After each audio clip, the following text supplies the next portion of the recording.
માટે ખેલૈયા ગરબા આયોજકો બધાનું ટેન્શન વધ્યું હતું, કારણ કે વરસાદનો છેલ્લો રાઉન્ડ શરૂ થયો હતો. હવામાન વિભાગ, હવામાન શાસ્ત્રીઓ પણ કહી રહ્યા હતા કે નવરાત્રીમાં વરસાદ વરસી શકે છે, પણ ગઈકાલે હવામાન વિભાગે સ્પષ્ટ કરી દીધું કે ઉત્તર ગુજરાત, સૌરાષ્ટ્ર અને એની સાથે કચ્છમાં વરસાદ નહીં વરસે. દક્ષિણ ગુજરાતમાં હળવો વરસાદ કદાચ વરસી શકે છે અને ટેન્શન ઓછું થયું. પણ ફરી એકવાર એક સમાચાર એવા આવ્યા કે ગરબા આયોજકો, ખેલૈયાઓ આ બધાના ટેન્શન વધી ગયા.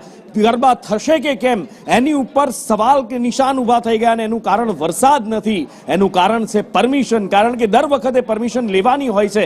ઘણા સમયથી લોલમ લોલ ચાલતું આવ્યું છે, પણ આ વખતે ટીઆરપી ગેમ ઝોનમાં અગ્નિકાંડ થયો. રાજકોટ અગ્નિકાંડ પછી તંત્ર અને ખાસ પોલીસ તંત્ર ખૂબ કડક હાથે કામ લઈ રહ્યું છે. અમદાવાદમાં કુલ 82 અરજીઓ પેન્ડિંગ હતી, જેમાંથી 21 ને ફાયર એનઓસી આપી દીધું હતું, પણ પોલીસ પરમિશન લેવાની બાકી હતી. જાણવા મળી રહ્યું છે કે કેટલીક પરમિશન મળી ગઈ છે, પણ અમદાવાદમાં હજી કેટલી પરમિશન બાકી છે, કેટલી પરમિશન મળી છે, અને જે બાકી પરમિશન છે શું ત્યાં ગરબા થઈ શકશે કે કેમ, ખેલૈયાઓ ત્યાં રમી શકશે, ગરબા આયોજકો રમાડી શકશે? જિગ્નેશ પાસેથી વિસ્તારથી જાણીએ. નુપુર, વાત કરવામાં આવે તો અમદાવાદ શહેરમાં મોટા એવા 82 પાર્ટી પ્લોટ અને આયોજકો હતા કે જેઓએ પોલીસ પાસે અને ફાયર પાસે મંજૂરી માંગી હતી ગરબા કરવા માટેની, પરંતુ હજી સુધી માત્ર 19 જે આયોજકો છે તેઓને જ પોલીસ વિભાગ દ્વારા પરમિશન આપવામાં આવી છે.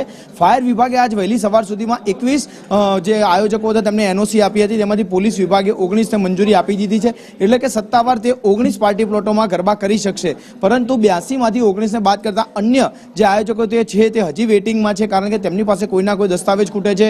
પોલીસ અને જે ફાયર વિભાગની જે નોર્મ્સ છે, જે કન્ડિશનો મૂકવામાં આવી હતી તેમાંથી કેટલીક પૂર્ણ નથી થતી, જેને લઈને હજી તેમને મંજૂરી નથી મળી. પરંતુ આજે સાંજે 6 વાગ્યા સુધી જે પોલીસ વિભાગ છે તે મંજૂરી આપવાનું છે. સાથે જ કેટલાક લોકો જો આજે મંજૂરી નથી મેળવી શકતા તો આગામી દિવસોમાં, એટલે કે 1-2 દિવસ સુધી હજી તેઓ ગરબાની મંજૂરી મેળવી શકશે. પરંતુ મંજૂરી ત્યારે જ મળશે કે જ્યારે જે નોર્મ્સ જે રજૂ કરવામાં આવે છે, જે પોલીસ પરમિશન માટેની જે પ્રક્રિયા હતી તે પ્રક્રિયા પૂર્ણ કરવામાં આવશે. તે તમામ જ્યારે કાગળ કાર્યવાહી અને જ્યારે મંજૂરીઓ પૂરી થશે ત્યારબાદ ત્યાં આયોજકો ગરબા યોજી શકશે. સાથે જ પોલીસ અધિકારીઓનું સ્પષ્ટ કહેવું છે કે જે આયોજકોને મંજૂરી નથી મળતી અથવા તો મંજૂરી લીધા વિના પહેલા તેઓએ ગરબા કર્યા છે તો આગામી સમયમાં તેમના વિરુદ્ધ પણ ગુના નોંધવા સહિતની કાર્યવાહી પોલીસ વિભાગ દ્વારા કરવામાં આવી શકે છે. બિલકુલ, એટલે એક સવાલ થવો સ્વાભાવિક છે કે જો 21 ને ફાયર એનઓસી મળી છે અમદાવાદમાં, તો 19 ને જ પરવાનગી કેમ આપવામાં આવી છે? ઘણા બધા 30 નોર્મ છે, એમાં ફાયર એનઓસી પણ એક નોર્મ એમાંનું છે. જે 30 નોર્મ્સ છે એમાંથી ક્યાંય પણ ટ્રાફિક ના થવો જોઈએ, પોતાનું જ પાર્કિંગ હોવું જોઈએ, પાર્કિંગની બહાર